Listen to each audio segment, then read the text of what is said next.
Ja, ek het was gedink as hy nou daarin gaan gemors is.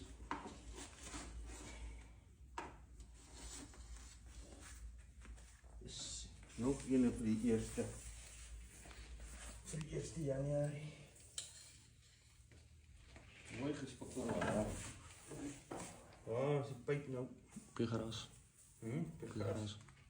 Hy is nogal so aan die gang, hè? Ja. Hy hou nie van dat daar gevat word en dan okay. Kies my mooi. Kom nader met die telefoon. Ek weet. Staan nie daar. Christel, vat die hond weg, man.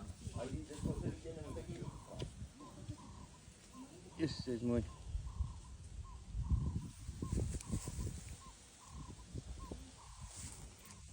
Hoe oud sal hy nou wees? Kom ons kyk of hy donker is onder die keel. Hy lyk nou jonger, seker so 3 jaar oud. Die kort pypie, die ander pype is al